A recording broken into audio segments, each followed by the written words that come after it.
Assalamualaikum warahmatullahi wabarakatuh. Perkenalkan, nama saya Miftahul Jannah dari Fakultas Kesehatan Masyarakat UIN Alauddin Makassar.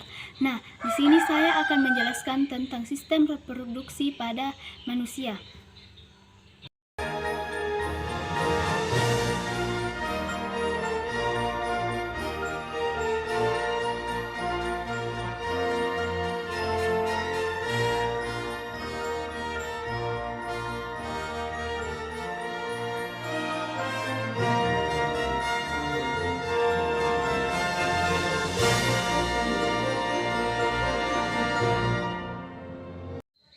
Alat reproduksi pria.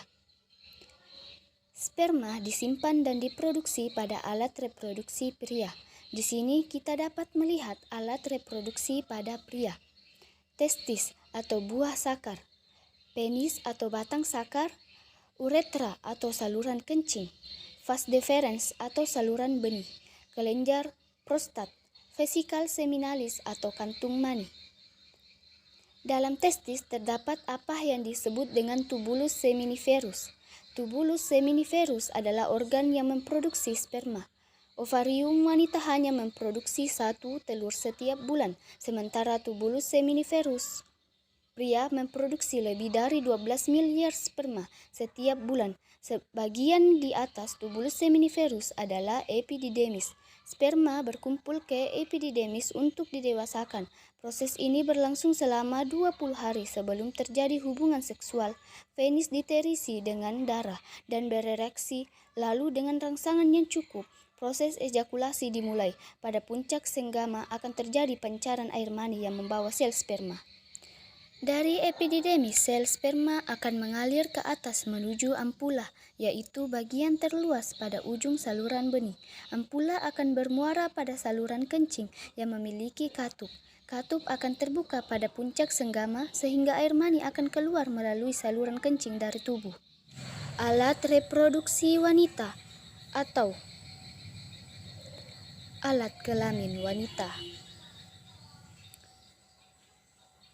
Bagian-bagian pada alat kelamin wanita: pertama, uterus atau rahim; 2, tuba falopi; ketiga, ovarium atau indung telur; keempat, vagina atau mulut rahim. Ini adalah ovarium. Kita bisa melihat dalam ovarium sebelah kiri, gambar berwarna ungu adalah sel telur yang sedang berkembang. Semenjak dilahirkan, seluruh sel telur yang dimiliki wanita tersimpan di dalam ovarium dalam keadaan tak berkembang. Sebulan sekali, perintah hormonal dari otak memerintahkan ovarium untuk memproduksi folikel, di mana folikel yang dominan akan melepaskan sel telur dewasa untuk pembuahan. Ini adalah folikel yang berkembang dalam ovarium. Folikel adalah kumpulan sel yang mengelilingi telur yang menyuburkannya. Pada masa ini, selaput rongga rahim menebal untuk persiapan pertumbuhan sel telur yang telah dibuahi untuk menjadi janin atau cabang bayi. Ovarium menghasilkan hormon estrogen dan hormon progesteron. Bila kadar estrogen mencapai puncaknya, maka hormon ini akan memberi umpan balik ke kelenjar di otak untuk melepaskan atau menyetop LH. Untuk menyiapkan telur untuk pembuahan, FSH mulai membagi materi genetiknya. Ini tanda dimulainya siklus reproduksi. Folikel kemudian melepaskan hormon estrogen yang membuat lapisan uterus dapat menerima telur yang telah dibuahi. Dalam perjalanannya menuju uterus, ada 2 hal dapat terjadi pada telur: dibuahi oleh sperma atau tidak.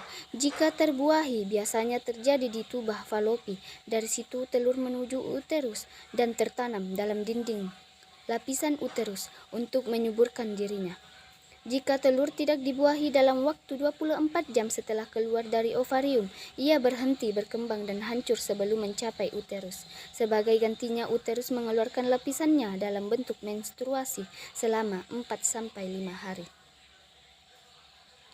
Siklus reproduksi. Siklus reproduksi berkisar antara 21 hingga 40 hari. Hanya sekitar 10-15% wanita yang memiliki siklus 28 hari. Menghitung siklus reproduksi dapat dilakukan dengan membuat catatan pada kalender. Dengan demikian, masa subur dapat diketahui. Hal ini sangat berguna untuk menentukan kapan masa subur dan ovulasi terjadi. Setiap bulan pada hari kelima, siklus reproduksi selaput rongga rahim mulai tumbuh dan menebal sebagai persiapan terhadap kemungkinan terjadinya kehamilan. Pada sekitar hari ke-14 terjadi proses pelepasan telur dari ovarium atau ovulasi. Sel telur ini masuk ke dalam salah satu saluran falopi.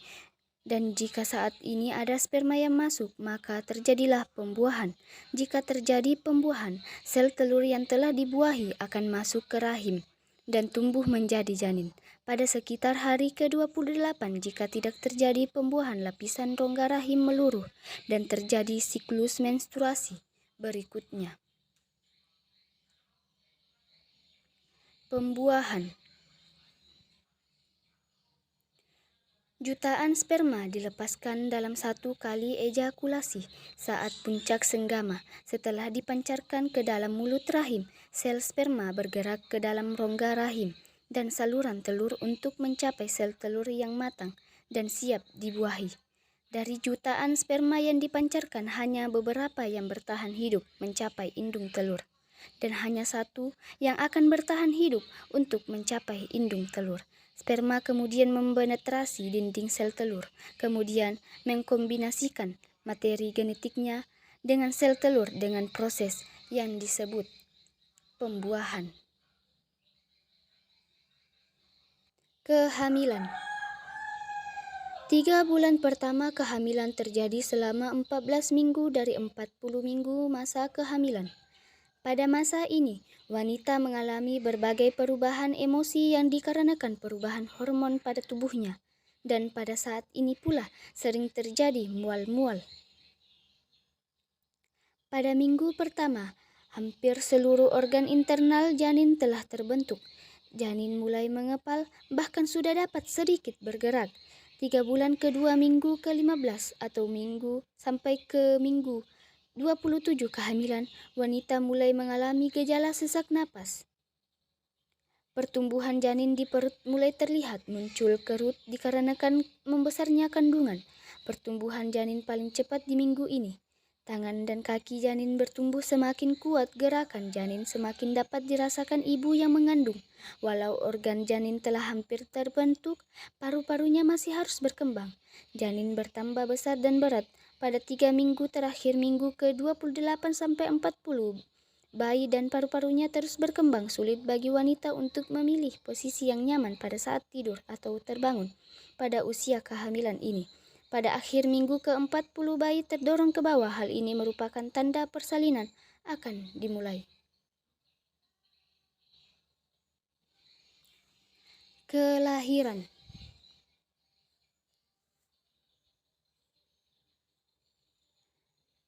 Ketika pembukaan telah mencapai 10 cm, terjadi dorongan, tanda persalinan akan dimulai. Bayi memulai perjalanan dari saluran rahim.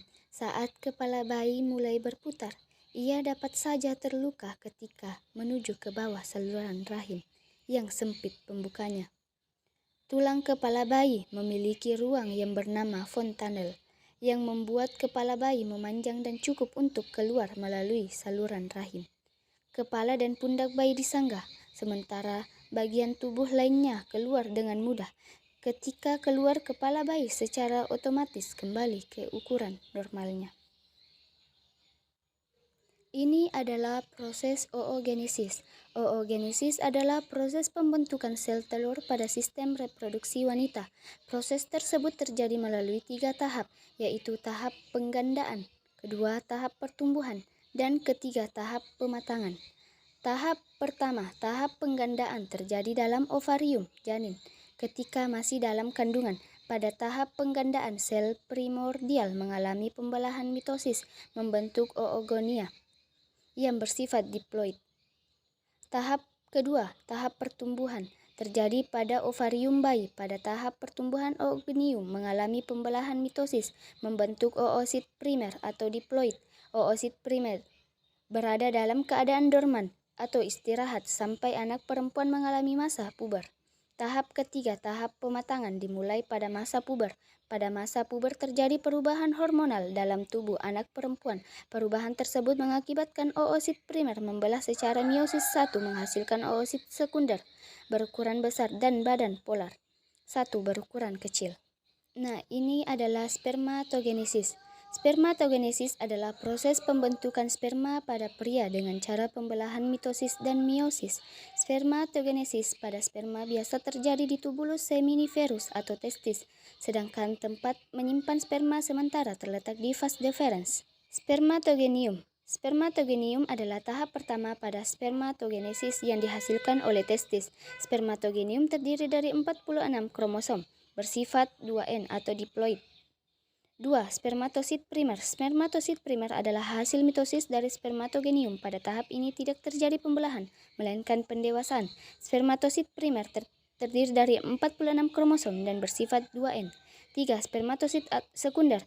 Spermatosit sekunder adalah hasil meiosis 1 dari spermatosit primer. Spermatosit sekunder terdiri dari 23 kromosom dan bersifat N per haploid, kromosom tidak berpasang. 4. Spermatid. Spermatid merupakan hasil meiosis 2 dari spermatosit sekunder. Spermatid terdiri dari 23 kromosom yang bersifat N per haploid, kromosom tidak berpasang. 5. Sperma atau spermatozoa. Sperma merupakan diferensial atau perubahan bentuk dari spermatid. Spermatid berubah menjadi sperma yang memiliki bagian-bagian seperti kepala, leher, dan ekor. Sperma terdiri dari 23 kromosom dan bersifat N per haploid dan merupakan tahap sperma yang telah matang atau fungsional. Itulah tadi penjelasan tentang sistem reproduksi pada manusia. Kurang lebihnya mohon dimaafkan. Wabillahi taufiq wal hidayah. Wassalamualaikum warahmatullahi wabarakatuh.